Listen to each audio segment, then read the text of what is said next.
Hey folks, this is Ron with On Fire Concerts. We want to thank you for checking us out today and the special artist interview we are doing today with Audio Vixen, Ross, Christine, and Rhea, all the way from Australia. And I believe you just made your national debut last night. Yes, yeah, we were at the True Music Room at the Cambria Hotel. Very exciting for us to finally bring our album to the US and to be able to play it live for everybody. For us, it went a little bit too fast, actually. That was, I was hoping to make it down there last night, and we were just not able to do so. But I know you've got some great music because we've checked you out on YouTube and so forth. But we're, like I said earlier, we're just so glad to have you today for just a few, questions that we'll share with our followers and listeners and let them know who Audio Vixen is. And I believe after they check out some of your music on YouTube, they'll realize what I believe, that Audio Vixen is a name we'll be hearing a lot of in the future. Oh, thank you. It's very kind of you, and we appreciate you having us on the program. Well, correct me if I'm wrong on this, but I believe so far in your career, you all have been performing mainly in Australia? Yes, we've done the bulk of our career in Australia. We're from there, and so we cut our teeth in the scene there in Australia. For many years now, we've been together. I think almost 11 years. Yeah. As a group, but we performed individually before that as well. So we've got quite a number of years under our belt, and we just thought it was a good time now to try a different scene and come in here to Nashville and just try it out and see it for ourselves. I believe that you will do well here. One thing I've got to ask you about though, and there again, y'all are siblings, is that correct? Yes, we are, yes. I know I've got, 3 brothers and a sister, and I don't know that I could travel all over the country every day with them. It's very interesting. We never run out of stories, and but no, we do enjoy working together. I mean, if we're 3 very, very different people, but it just seems we do gel when we're on stage, and it works out well for us. We get along quite well. I can see the everything working in sync together, growing up together, so to speak.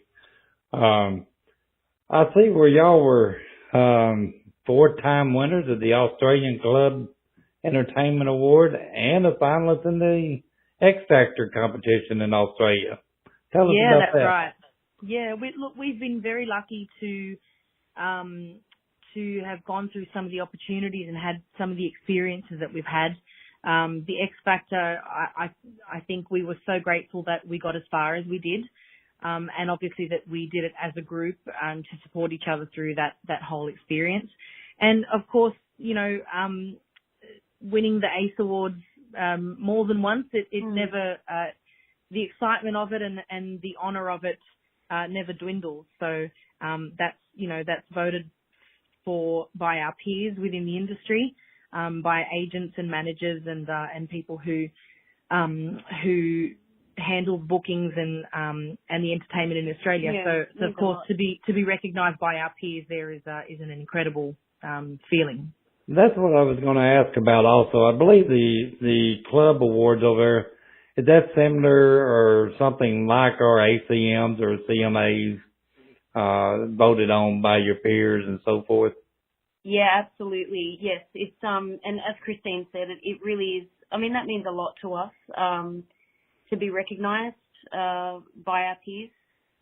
And 4 times, that's amazing. Thank you. Absolutely. I think I read where I know growing up, I believe you said y'all were together now 11 years as a group or something. Mm-hmm. Who were the influences in your lives growing up in the music business? That will become a question, if not already you realized, and I'm sure you have, that you get asked a lot. Absolutely. Well, it's Rhea and Christine started singing when they were about 4 or 5, and doing shows with our parents, who were active musicians and entertainers for a very, very long time. So we got introduced into the scene at a really, really early age. So that was obviously a big influence on us there. And just as we started to write together and start to work together, and when we eventually formed Audio Vixen, as Rhea said, we're all fairly individual in our tastes. So when it came to writing together, all these different musical influences started to gel. I'm a little bit more of a classic rock fan and a blues fan, and the girls might like something on a bit more of a country side, etc. So when we come together, we try and bring all of these musical influences into our writing. Yeah. And sometimes that blends to be surprisingly, people wouldn't realize what that blend can create. Absolutely, yeah, absolutely. I mean, for us, the Color of Sound album represents the 3 of our musical influences and collectively what we could write together. And we felt that the songs were a true representation of where we are at now musically. And there's a little bit of a mixed bag on there, but it's something for everyone. It is something for everybody. It really is. Yeah, it's a music lovers album. The album, that the Color of Sound, isn't that the first single would be Another Minute? Is that correct? Yes, that's yes, right. Yes, it is. That song I was telling Joey. I'm sorry. Oh, I'm sorry. No, that I was telling Joey last night. I think that song Another Minute, that is an awesome song. Thank you. And I believe that should be a hit. Thank you. And I was going to ask you, and then I realized that y'all are writers as well. So y'all wrote that. Yeah, I mean that.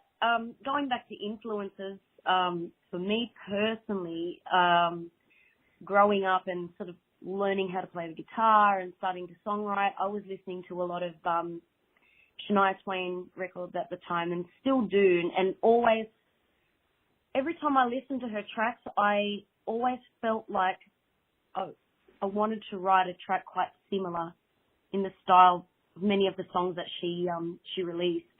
And Another Minute, I guess it's a little bit of an ode to that style of songwriting and music. And really, it's one of those tracks that didn't take a long time to write, but as soon as we started writing it together, it felt like we had the hook straight away, and we were really happy with how it came out. Well, it was a great, I believe that song is, we shared that on all our social media platforms last night. Okay, and we had great response on it. And now I believe I believe that theirs should go well.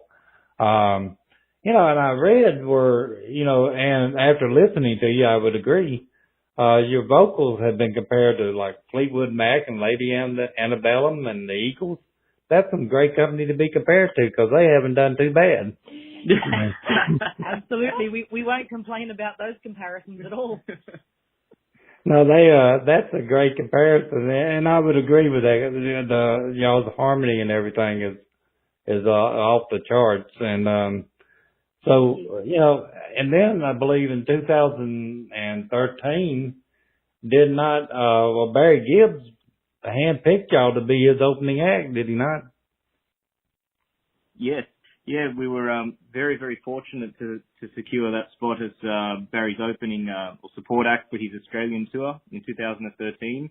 And, when you talk about harmonies, the Bee Gees have certainly got to be up there, so that was a big honour for us to be able to go on that tour and support such a legendary artist.